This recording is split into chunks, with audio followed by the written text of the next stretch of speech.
미국이 중국을 제외한 나라들에 대해서 상호 관세 적용을 석 달간 미루기로 했습니다. 정부와 기업들은 일단 한시름 놓았다는 반응이지만 앞으로가 걱정입니다. 이번 조치에 대해서 여파가 무엇인지 또 어떤 과제들이 남아있는지 경제산업부의 이지은 기자와 함께 자세히 알아보도록 하겠습니다.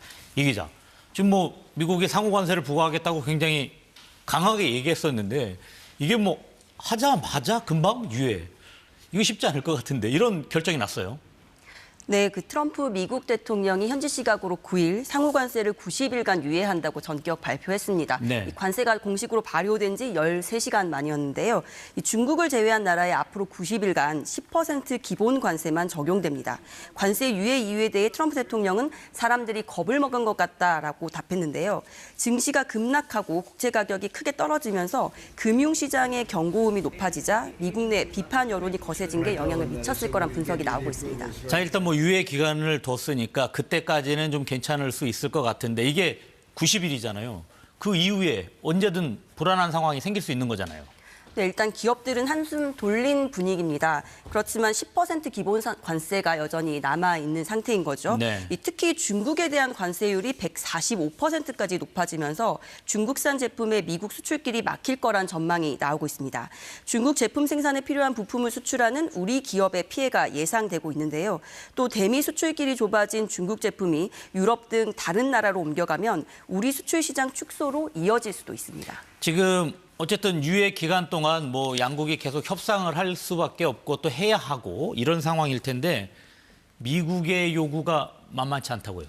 네, 트럼프 대통령은 지난 8일 한덕수 대통령 권한대행과의 통화에서 방위비를 거론했는데요. 네. 이 트럼프 대통령은 취임 전부터 한국이 머니머신이라며 방위비를 100억 달러, 우리 돈 14조 7천억 원으로 10배 이상 올려야 한다고 주장했죠. 이 관세를 앞세워 주한미군 전략자산 전개 비용을 청구하고 미국 무기 대량 구입을 요구하는 등 안보 비용을 무역과 같이 테이블에 올리려 할 가능성이 큽니다. 네. 미국은 또 자국 LNG를 한국이 수입하고 조선업도 협력해 주길 원하고 있죠. 이 관세 협상을 하려면 뭐든 카드를 내놓으라고 미국이 요구하고 있는 건데 정부는 보복 형태로 대응할 경우 피해가 더 클 거로 보고 모든 가능성을 열어둔다는 입장입니다. 관세를 피하려고 한다면 미국 내에서 뭔가를 생산해야 될 텐데 그렇다고 우리나라 기업들이 모두 다 미국으로 진출할 수 있는 상황도 아닌데 이런 상황이면 우리나라 제조업에도 영향이 클 것 같습니다. 네, 이미 일부 대기업들은 생산기지를 미국으로 잇따라 옮기고 있는 중입니다. 네. 그러다 보면 국내 생산기지 축소는 불가피한 거 아니냐 이런 우려가 나오고 있는데요. 한 예로 한국 GM은 생산하는 차량의 80% 넘게 미국에 수출하다 보니 공장 폐쇄설까지 돌고 지역도 술렁입니다. 이 현장의 목소리 들어보시죠. 지금 그냥 버틴다는 게 맞거든요. 그러니까 기업체들에게 의존도가 높지 않습니까? 그러니까 지금은 빚을 내서 버티시는 분들도 있고. 거의 반 이상은 GM이죠. 직원이 한두 명이 아니니까. 이 미국의 자국 제조업 부흥 전략에 우리 지역 산업이 소멸되는 것 아니냐 이런 우려가 나오고 있습니다.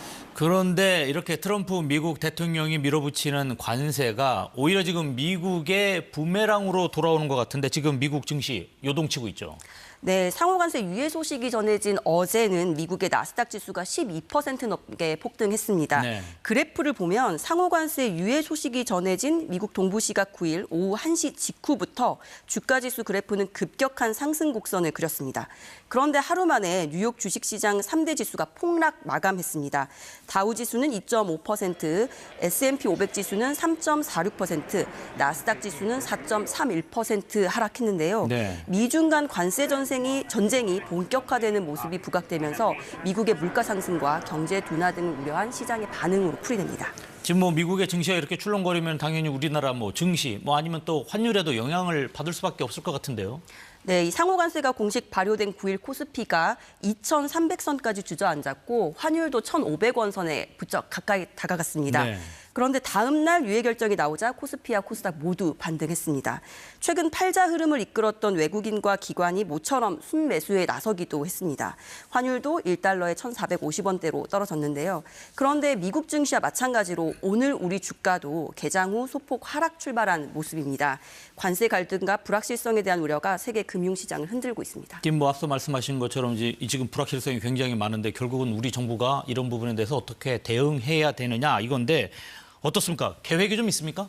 네, 우리 정부는 일단 상호 관세가 유예된 90일간 이 관세 재협상에 집중한다는 입장입니다. 네. 이 범정부 TF를 꾸려서요, 부처 간 신속한 정보 공유로 공동 대응해 나갈 계획입니다. 다만 이 방위비 분담금에 대해서는 최대한 말을 아끼는 분위기입니다. 이 관세와 경제 현안을 묶은 이른바 패키지 딜을 준비하고 안보 비용은 향후 협상 카드로 남겨두려 할 거로 보입니다.